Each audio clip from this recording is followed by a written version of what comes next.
Hello and welcome to EverLogic training. My name is Jennifer Fuel. Thank you so much for taking the time to join me today, where we will be learning about point of sale. On the agenda, we will go into the invoice, where we will be able to attach an existing or a new customer.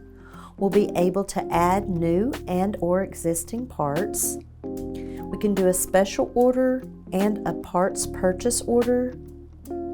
We'll talk about payments and deposits, and then closing and refunding.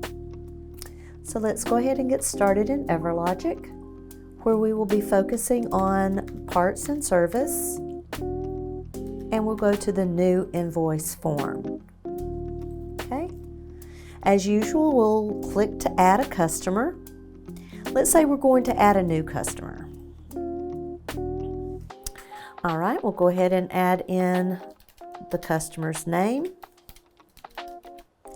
and you can add in their phone number. If you'd like to add additional details, you can click on the pencil icon to do so. I'm just going to do a quick entry, so I'm going to save this detail. And so we now have Ruth as my customer. Okay, and if you wish to track your shipping information, you can do so here. And then we can then add in a part UPC number, the part number, or a description of the part. I'm going to start with a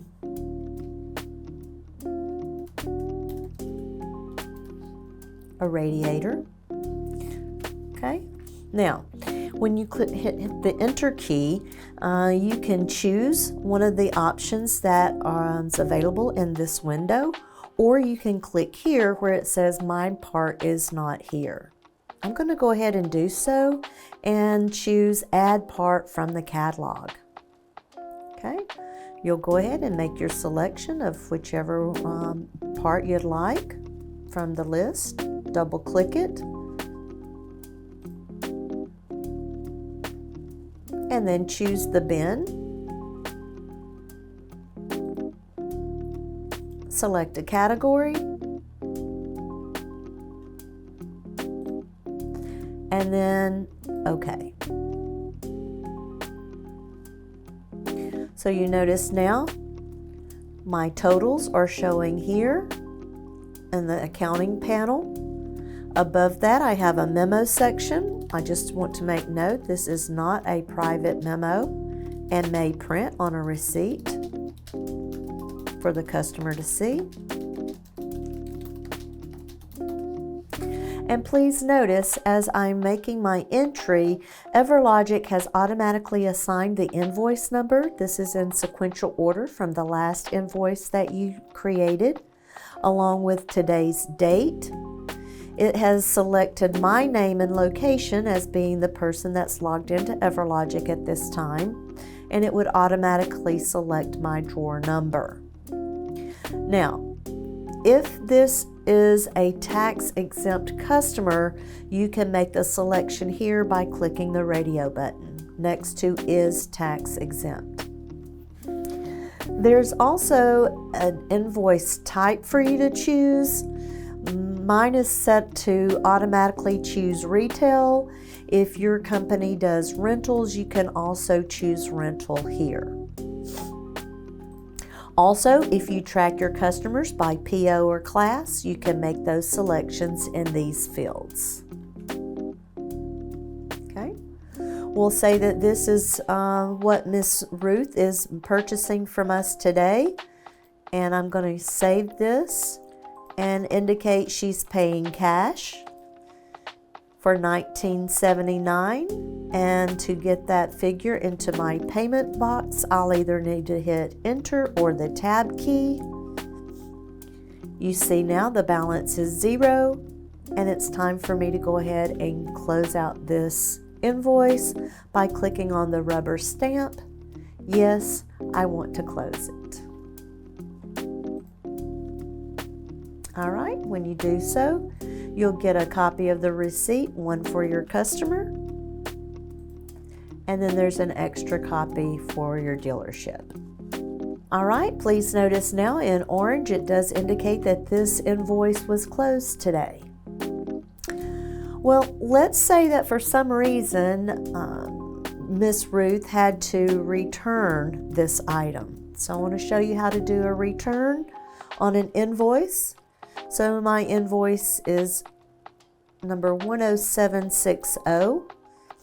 I'm just going to close this and remind you that you can go to your favicon in the upper left corner and choose if it was a recently used item, or in this case it's probably days later, so you can click search invoices, and there's different parameters here for you to search for an invoice. I'm going to add the invoice number and search, and then double click to open it. Okay. And on this invoice that I'm going to refund, I'll go to the Tools option, select Copy, and then click Refund Invoice. Please notice the amount now is in parentheses. This is done in cash, so I'm going to give them the cash back. That'll leave a zero balance, and then again close out the invoice.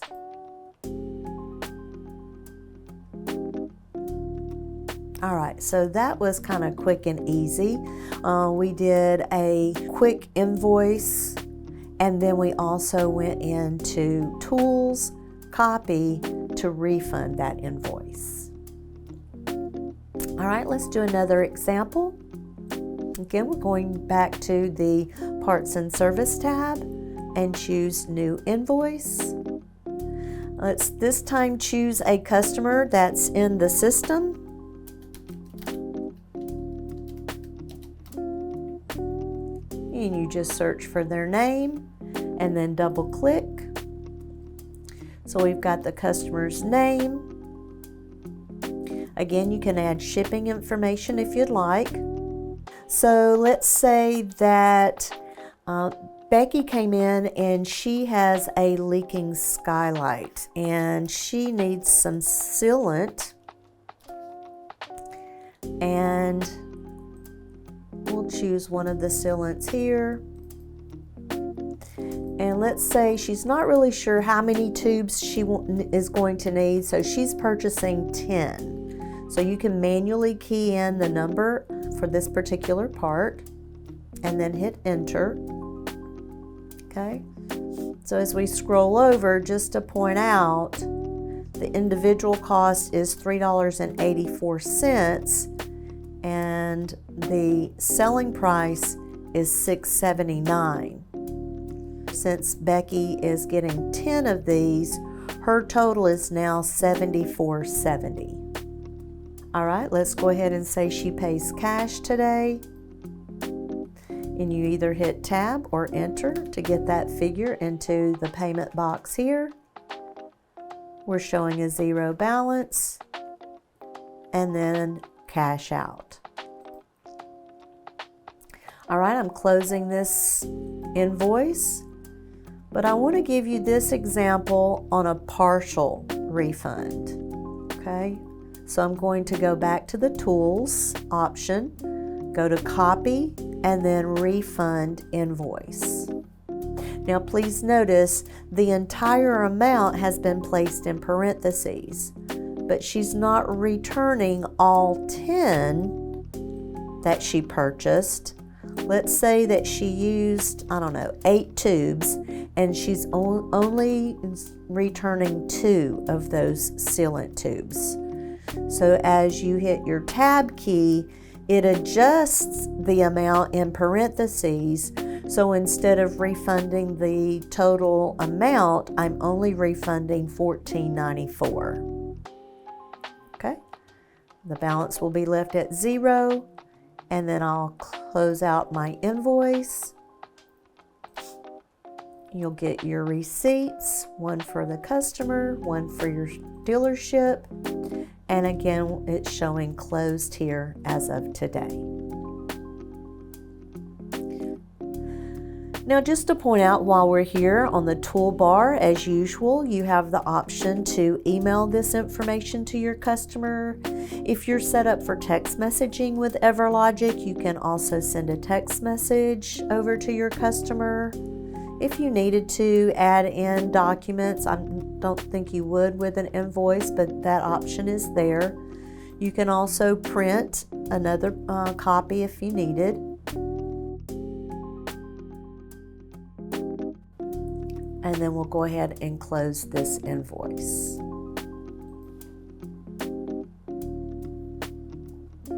Okay, let's do one more example. We'll go in to do new invoice. We'll add a customer.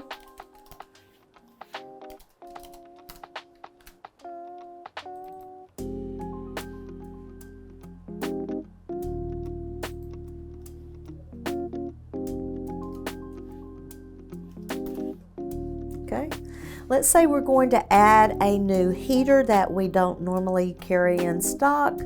So I'm going to click on My Part Is Not Here and add that part from the catalog.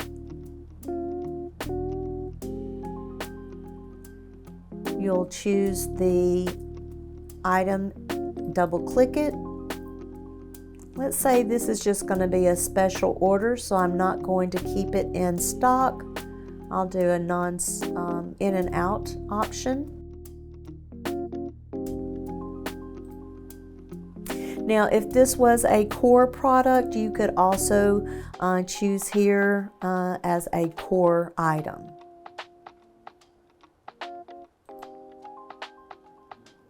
All right, this is an item that's not in stock, so I need to add that to a PO. I'll click this button to do so, and then choose either to add to a new PO or add to an existing PO. I'm going to choose add to a new PO this time.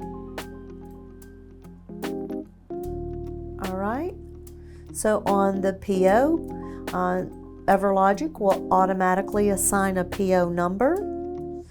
It automatically assigns the PO date. I've chosen the vendor by choosing the part that I wanted, and then from there, if you hit tab, it'll automatically put in the phone number and fax for that vendor. And then you'll notice the status will automatically show as pending. You can make a selection for your department.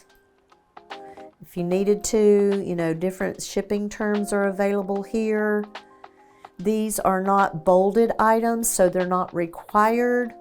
However, the next item is. We're going to leave this in as a special order on this particular item. So this is a special order type. And then we do need to double click in the date ordered placed field. It indicates today's date and time. Just to point out, if this had been a non-parts PO, you would then need to check here.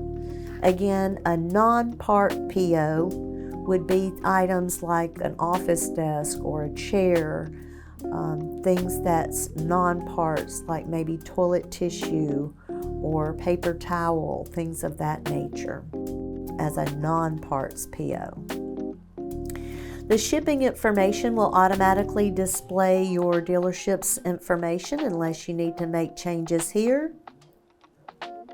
And then you want to select your PO payment type. You can include an invoice number and a check number if you have that. And just note that this is not a private note. So it may print on a receipt for your customer to see.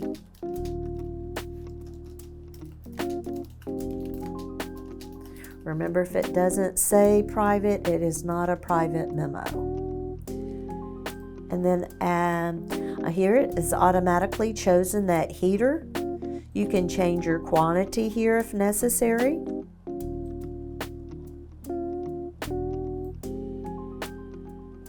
And it is indicating this is a special order item. Okay. It's totaling my retail price here. and the total of $362.77. I'm going to save that. All right, so you can email this over to your vendor. You can send the PO directly to the vendor if it's with NTP or Keller. And we're waiting for that part to come in. So in the meantime, let's take a deposit. So we're going to go to the deposit button and take deposit. All right, you'll select your payment type. Let's say they gave us cash, $184.29, and then you'll add that, and then you can print a receipt for the deposit, give that to your customer, and then close the deposit window, and then I'm going to save my invoice. All right, let's say days later, they come back in, they get the, one of two things could happen. One, they come back in and they pay the rest of the balance here, $700, and you close out that invoice. What I'd like to show you is how to refund a deposit. We do get lots of calls on our support line for refunding deposits. So I wanted to make sure to show you how to do that today. Remember, our support staff is available Monday through Friday, 8:30 a.m. until 6 p.m. Eastern Time to help you. And so in this case, I want to show you how to refund a deposit. So you go in, you pull up your invoice, and then you go to the deposit button and view the deposits. Okay, here's the deposit that was taken. You'll double click on it. And here's where you need to be sure to follow the directions. There is a copy button. Select copy and then click return. You'll notice how it puts a negative amount here, and then this was cash, so I will just click on add. If it had been a credit card, then you would just click on the card to process the credit card refund. So add that. It now puts that amount in parentheses. I can print a receipt from here, or I'm just going to close and show you how these amounts are here to cancel each other out. And it does show here in my payment box. So the balance is now showing of $884. So what I'll need to do is remove this part. Do you want to remove it? Yes. And then save it. So I'm at a zero amount now, and I can close out this invoice. Okay, there's the receipts. One for your customer, one for your dealership, and it now indicates this invoice is closed today. Okay, let's go through another example. Okay, we'll do a new invoice. Click to add your customer. I want to show you this time that you're able to add a new customer by clicking on the new button. You're familiar with your customer window here where you can put a quick entry with the first and last name along with a phone number. If you wish to add additional details, you can click on the pencil icon. Remember, there is an option in the lower right corner if you are providing a part price discount for your customer. Okay, I've got Mr. Jones. I'm going to go ahead and save. And now Sam Jones with his phone number is showing on my invoice. Again, you can add in shipping information. Most of this detail here is going to automatically populate for you. Just remember, if Mr. Jones were to be a tax-exempt customer, you'd want to mark this button, and then you can add in a note, just reminding you that is not a private note, and it may print out on his receipt. Okay, let's go ahead this time and add in, let's say, a battery. Let's say that Mr. Jones needs a new battery for his RV.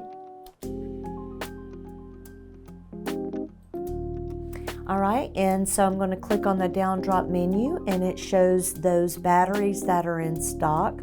And I'd like to point out for you, as we learned on yesterday when we entered parts, we talked about the difference between a dirty core and a clean core when you're working with batteries. So this is a core part.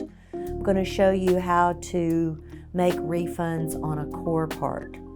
So I'm going to go ahead and choose this battery by double clicking. Okay, again, you can place the quantity here and then hit the enter key.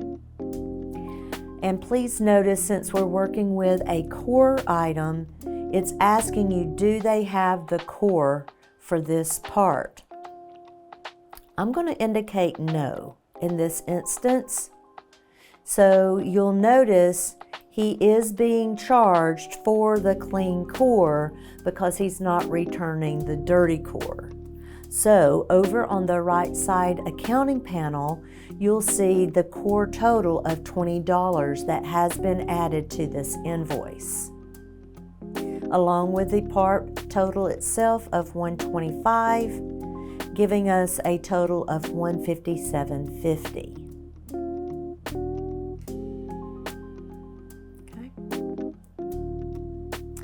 All right, let's go ahead and say that he's paying with check today. And then remember, to get that payment into your payment window, you'll hit Tab or the Enter key. And here is the amount that he needs to pay. All right, so let's just say that we have the payment amount, and we're going to click on the Closeout button here to close this invoice. Yes, I want to close it. Again, you'll get 2 copies if you like, one for the customer, one for the merchant. And then in orange, again, you'll see where this invoice has been closed. Now, let me take just a moment while I'm on this screen to point out you can email this invoice to your customer if necessary. You can send a text message if you are set up for text messaging with EverLogic. If necessary, you could scan a document and add onto this invoice.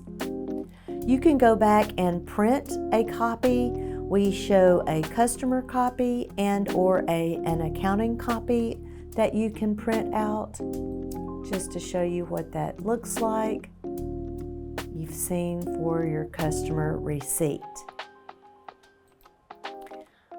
There is also the invoice itself, and it looks a little different.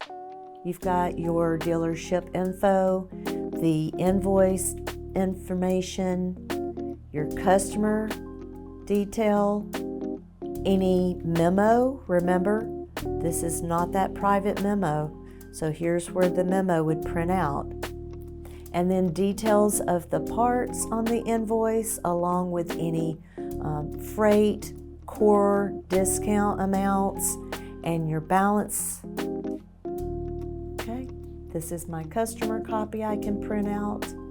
And then if necessary, I could also print one for my accounting department. We can talk about deposits on another example, and then we'll move along to close this one from this form. Okay. I want to go back and do a refund on that one because we're talking about a core item. So I'm going to remind you, you can go to the favicon in the upper left-hand corner showing the EverLogic emblem. And this is a shortcut to get back to that invoice. Okay, so let's say that Mr. Jones took the new battery home. He put it in his RV and he brought back the dirty core. So I'm going to show you now how to refund on a dirty core if they bring it back at another time. So again, we're going to go in the upper right corner, click on Tools, go to Copy, and then Refund Invoice. Okay. Now you'll notice those totals have been displayed now in parentheses, but I'm not returning the battery. So I need to select the battery by clicking on the blue box next to the part that you want to remove. So I'm going to right click and remove this part. Now if this had been a part kit, I would have needed to remove part kit. Instead it's a part, so I'm going to choose remove part. Okay. I'm going to add in the dirty core for this battery. So it's 5768. Okay, and that is DC. DC is the dirty core, and that's what I want. So I'll go ahead and hit Tab or Enter, and that then is displayed in the lower section of the invoice. Okay, so he's returning the dirty core, not the clean core. We're going to make a selection here on the clean core also by clicking the blue box next to that part. Again, right click and remove that part. Any parts that are there that are not being returned, go ahead and right click and remove those parts. So we show now he is returning the dirty core, and you'll notice the $20 for that core item is now in parentheses. He wrote a check. That's probably not the way I'm going to be returning his funds. So probably I'll do cash here. So I'm going to do a $20 refund on cash. And then click on your closeout button. Yes, I want to close the invoice. Again, here's your receipts, one for your customer, one for your dealership. And it now indicates in orange on the left side that this invoice has been closed. Right. Just to point out, there is an option if you wanted to look at today's sales or parts sold today. All right, so we have gone through the process of setting up an invoice. We did a couple of examples on taking payments and deposits. We also did refunding on payments and deposits. Showed you how to attach an existing and or a new customer. We were able to add existing parts. We also showed you how to add a new part and then do a special order with a purchase order on those parts if necessary. Okay, so on behalf of myself and everyone here at EverLogic, thank you so much for taking the time away from your busy schedule to join me today. And stay tuned to learn more on EverLogic on service repair orders. Have a good day.